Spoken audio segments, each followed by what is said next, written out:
à tous, bienvenue sur le plateau de la FEB TV en direct. On est toujours au Forum économique breton, deuxième journée. Et on est avec des pionniers aujourd'hui, vous allez comprendre pourquoi.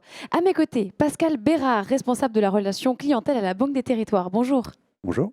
Et à vos côtés, Jean-Charles Maillard, responsable du pôle modernisation et développement de l'immobilier à l'Université de Rennes 1. Bonjour. Bonjour Hélène. Alors merci à tous les deux d'être là aujourd'hui. J'ai dit que vous étiez des pionniers parce qu'on va parler d'un sujet, moi personnellement, que je ne connaissais pas. Et d'ailleurs, vous allez nous expliquer ce que c'est, l'intracting. Alors, qu'est-ce que c'est? Par qui je commence? Pascal. On va essayer de répondre et puis effectivement d'intéresser, si possible, les téléspectateurs sur le sujet. Avant de rentrer dans la définition, c'est dire que c'est certainement un sujet, c'est pour ça qu'on l'a retenu, qui fait écho, je pense, à pas mal de débats qui ont dû intervenir sur les 2 jours, puisqu'on est vraiment sur la thématique de la transition énergétique.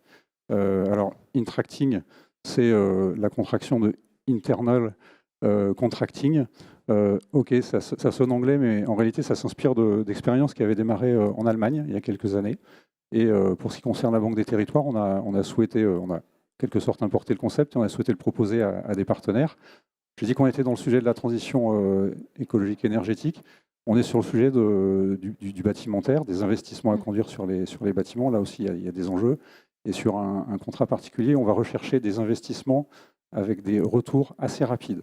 Et puis, Jean-Charles, je pense, le détaillera un peu mieux, mais l'idée de ce contrat, c'est de dédier les économies qui vont être réalisées à d'autres investissements et entrer dans des cercles vertueux de cette manière-là.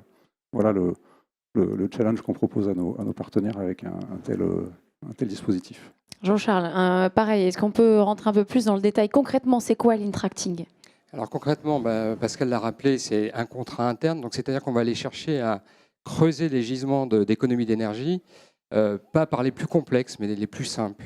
Et on va, avec les usagers des locaux, enfin de l'université, on va chercher des idées assez simples. Alors ça peut être, si vous changez le mode d'éclairage, si vous changez les thermostats, on pourrait économiser ça. Et on rentre dans le contrat interne en se disant, OK, on va mettre sur la table de l'argent pour faire ces travaux-là.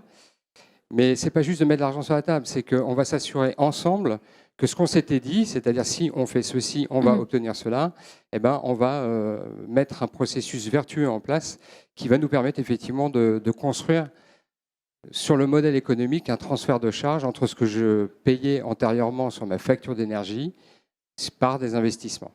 Alors l'intracting, c'est des petits investissements. Enfin, je l'ai dit, c'est à temps de retour court et des petits travaux.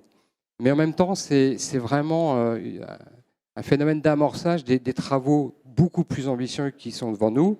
Et on a vraiment inscrit, nous, le processus intracting au niveau de l'Université de Rennes 1 dans ce cadre-là. On travaille un plan de modernisation globale de nos campus qui va peser à terme 450 millions. L'intracting, ce n'est que 4,5 millions, on en reparlera tout à l'heure. Mais c'est bien la manière, si vous voulez, de commencer à engager toute la communauté universitaire vers ces grands travaux et vers le contrat de résultat, c'est-à-dire si j'investis X euros dans des travaux, il faut qu'en contrepartie, j'économise bien X euros sur ma facture énergétique. Bon, rentrons un peu dans le concret pour ceux qui nous écoutent. À l'Université de Rennes, qu'est-ce que vous avez fait en fait? Je crois que c'est depuis 2016 que ce contrat a été lancé, c'est ça? C'est ça. Donc le partenariat avec la Caisse des dépôts a commencé en 2016. C'est issu d'une réflexion assez longue au sein de l'Université de Rennes 1, beaucoup d'éléments diagnostiques et en particulier un schéma directeur eau et aménagement qui nous avait permis d'identifier tous les gisements d'économie d'énergie qu'on pouvait obtenir. Les radiateurs, par exemple, la température. Exactement. Voilà, régler les radiateurs, des températures, enfin la température dans les locaux, etc. Bon. Et donc, on a, sur la base de ce schéma directeur, on a engagé avec la Caisse des dépôts un dialogue pour pouvoir commencer à financer ces travaux. Voilà. Et donc est venue effectivement l'idée de l'intracting, processus qui avait été initié en Allemagne. Mais on est parti d'une démarche un peu experte à l'époque, en disant c'est un bureau d'études qui va nous dire voilà les travaux pour y faire, etc. Et puis tous nos collègues de la maintenance ont commencé à dire mais non, mais c'est pas là qu'il faut aller chercher. Et on a vraiment retravaillé tout le sujet avec nos collègues de la maintenance pour aller chercher effectivement les travaux qu'il fallait de manière urgente mettre en place. Et on a, nous, une problématique importante au sein des universités, c'est de savoir adapter nos consommations énergétiques à ce qu'on fait réellement dans nos bâtiments. On a une activité de pointe. Là, à la rentrée, tous nos locaux sont largement occupés. Et puis, ça va décroître au fur et à mesure de l'année. On a un vrai besoin, si vous voulez, de pouvoir corréler l'apport énergétique et ce qui se passe réellement dans les bâtiments. Et une des premières actions qu'on a mis en œuvre, ça a été ça. Ça a été de pouvoir corréler notre système de réservation de salles, donc quand les professeurs réservent des salles, et notre système de chauffage. Oui, c'est pour faire des économies d'énergie. Et là, ça vraiment, et ça nous a même amené des économies. Enfin, on avait projeté, on disait, comme on l'a dit tout à l'heure, on s'était dit, en faisant cela, on obtiendra telle économie. Et on avait imaginé obtenir 150 000 euros par an, et on est rendu maintenant à un peu plus de 210 000 euros par an par juste le pilotage du chauffage dans nos amphis. Pascal Bérard, comment est-ce que vous l'accompagnez justement dans tout ce processus à l'Université de Rennes? Alors je dirais de différentes manières, mais on voit bien que si on rentre juste en disant il y a des investissements à conduire et pour nous la manière classique, c'est de les financer, de les cofinancer. Alors là on peut le dire, dans le dispositif tel qu'il a été mis en place, le partenariat c'était parce que les budgets n'étaient pas forcément disponibles au départ pour ce type d'action innovante, c'était de dire, là où l'université mettra 1 euro, la Banque des Territoires apportera 1 euro également, voilà, sur nos fonds propres, dans une logique de co-investissement finalement là-dessus. Ça, c'est l'entrée un peu financière. Mais dès qu'on écoute Jean-Charles, il y a un autre élément important, c'est que même si on a dit ce sont de petits investissements, comme l'université de Rennes, c'est déjà 350 000 m² pour démarrer. C'est un beau terrain de jeu. Ça veut dire qu'on parle tout de suite quand même en millions d'euros. Et que si ensuite on peut démultiplier, on va avoir quelque chose d'assez puissant. Et quand on parle de transition énergétique, il ne faut pas y aller juste par des petites choses. Donc il y a cet élément-là qui est intéressant. Et moi, ce qui m'a aussi beaucoup intéressé, c'est qu'on n'est pas juste dans un contrat, on n'est pas juste dans une logique de financement qui pourrait être un regard pour nous.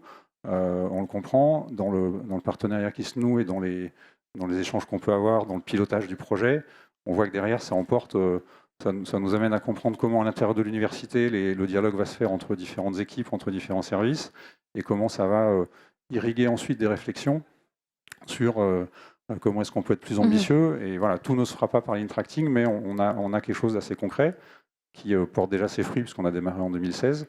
C'est aussi en ça que c'est intéressant dans le contexte aujourd'hui où la transition énergétique elle est au cœur des plans de relance. Voilà, des choses à la fois concrètes et qui peuvent vraiment ouvrir sur de belles perspectives. Alors voilà, pourquoi on parle de tout ça aujourd'hui? Pourquoi on parle d'Intracting? L'idée, en fait, c'est que vous avez envie que ce modèle économique qui est innovant se démocratise. Comment on fait justement pour essayer de donner envie aux autres acteurs de se lancer dans l'Intracting? On dit peut-être un mot pour démarrer, parce que c'est le regard que j'ai eu en vous voyant faire. C'est en fait, il y a vraiment une logique de mesurer le retour sur investissement pour pouvoir le réinvestir et être dans ces cercles vertueux. Aujourd'hui, ce qu'on voit, parce que avec l'ingénierie développée, on a réellement pu mesurer ça, on sait qu'on a des choses qui sont concrètes. Donc dire à des partenaires, venez voir l'université, venez voir comment ils ont fait, et nous, on essaiera de vous accompagner pour faire la même chose, c'est plutôt enthousiasmant. Et normalement, on doit pouvoir démarrer, bénéficier peut-être du temps qu'on a pris et de l'ingénierie qui a été développée pour aller plus vite avec d'autres partenaires et donc aller rapidement vers des résultats. Je crois que pour donner envie, il faut juste parler à Jean-Charles qui en parle très bien. Et je crois que d'ailleurs, ça avance très vite. Vous me disiez ça tout à l'heure. Ça commence demain pour vous, les prochains contrats. Exactement, oui. On a dit tout à l'heure que l'Intracting était un processus initiateur au sein de l'Université de Rennes pour mettre en place son plan ambitieux de rénovation des campus. Et comme je l'ai dit tout à l'heure, qui va peser à peu près 450 millions. L'Intracting nous a vraiment permis de nous mettre tous en mouvement et aujourd'hui de s'apercevoir que tous, autant que nous sommes, acteurs de l'université, on est aussi acteurs de la transition énergétique. Et donc demain, dans le processus de rénovation de nos campus, on va avoir beaucoup de sujets à traiter, comment on exploite nos bâtiments, etc. Et comment on les occupe, comment on modernise aussi nos moyens d'enseignement. Eh bien, il va falloir que tout le monde rentre dans ce processus-là. Et donc, au travers du plan de relance de l'État, on va engager de manière très concrète le plan à 450 millions, avec un premier projet sur un pilote de rénovation de 18 de nos bâtiments, pour une somme globale de 100 millions d'euros. Donc, on va vraiment amorcer très très fort, et c'est vraiment tout le mouvement qu'on a initié par l'Intracting qui, aujourd'hui, fait que toute la communauté est derrière nous pour mettre en œuvre ce plan. Merci beaucoup à tous les deux de nous avoir parlé. Vous voulez rajouter peut-être un mot? Pas du tout, merci. Non, Merci pas du beaucoup. tout, d'accord. C'est terminé. Merci à vous. On a survolé le sujet, mais on n'a pas beaucoup de temps. Je pense qu'on a quand même bien fait la promotion de l'Intracting. Merci à tous les deux de nous avoir parlé de ce nouveau mode de financement complètement innovant. Restez avec nous, on va parler avec Franck Journoud d'AG2R, la mondiale, sur le plateau du FEB. À tout de suite.